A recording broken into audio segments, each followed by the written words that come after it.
It's summertime right now, and in traditional Chinese medicine, it's the best time to exercise. In TCM, summer is the most yang of the seasons, a time of outward expansion, peak vitality, movement, and heat. Yang tissues in the body, like our muscles, like the big parts of our body, thrive during this season, making it perfect for building strength, like our quads, and building endurance, like our heart. Active exercise in the summer helps open pores, keep qi flowing, and uphold bodily balance. A classic TCM guideline says, spring, summer, nourish yang. Autumn, winter, nourish yin. Reinforcing that summer is when we nurture our yang energy, which includes activity, warmth, and flow. Here are some tips to get you started. 1. Exercise with natural energy flow. Move in the morning and into noon. This aligns with rising yang, where it does peak at noon. Start with gentle forms like Tai Chi, Qigong, walking, or light jogging, or a warm-up if you're going to do something more intense. So for me, this is really getting in at least a 10-minute warm-up before I'm doing a run or a ride. 2. Balance yang activity with yin rest. In TCM, it's all about creating balance in ourselves, in our minds, bodies, hearts, the whole of us. When it comes to exercise, also include yin elements like naps, slow walks, stretching, or meditation to prevent an imbalance in excess yang. Drink teas or soups that recharge the yin, like anything with cooling flowers such as chrysanthemums, honeysuckle, or butterfly pea teas with mint.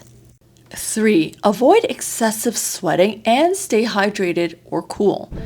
If you find yourself sweating excessively, which happens to me on long and hard rides, up the water intake. I've also started putting chrysanthemum flowers into my cool water, and I will never go iced. One of the biggest learnings I've got through this TCM journey is to stay away from cold things. Cold drinks, cold air, cold exposure.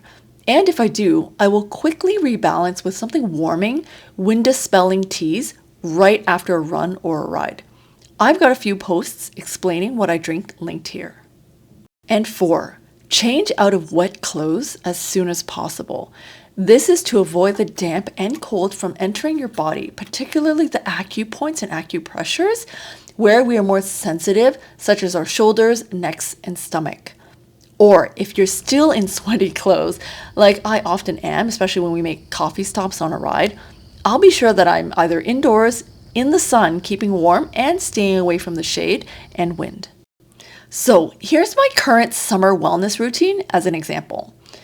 I'll be up between 5 and 6 in the morning, and the first thing I'll do is have a cup of warm water. Here's a post on why I do this. I'll have a full breakfast and a light tea, like honey ginger water with 2 eggs, spinach, and toast. And I'm talking full breakfast. From about 7 onwards, I'll tackle my daily exercise, which is a run, ride, swim, or weights.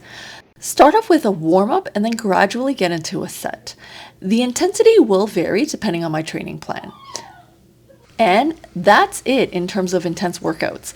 Only in the morning for me, as it really drives up my yang, which also pairs very nicely with like heavy brain activity. So the more yang that I'm producing in the morning, the more active my brain is.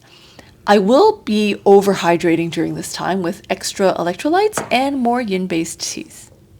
Mid-morning is really my prime time to create. It's because the yang is flowing and I'm in this creative energy. I will also tackle more yang-needed tasks, such as paying bills, doing groceries, errands that are time-sensitive, or responding to clients.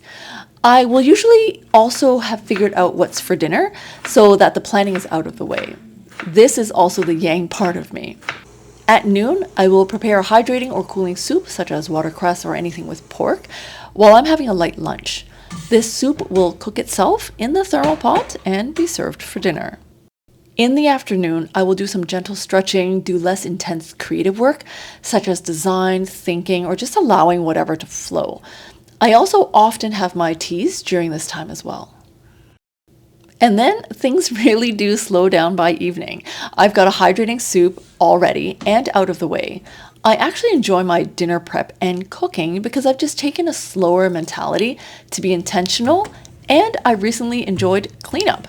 This is the yin part, the non-clutter, cleared kitchen to free flow energy for the evening as I settle down. Evenings are wonderful. I'll go back to warm water and spend more time reading, meditating, and really just slower me time.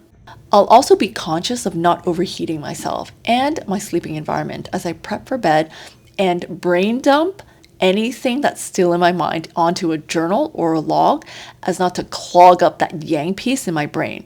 And I'll save that for tomorrow. And that's a general routine for me these days, paying more attention to my yin intake because of all the yang I'm building and making more yin enhancing teas and soups. It's critical to really balance out the yin and yang in my body and with the day. Let me know if you have any other tips for the summer. I would love to hear them. You can leave them in the comments. Happy exercising and tea and soup making, and I'll see you next time.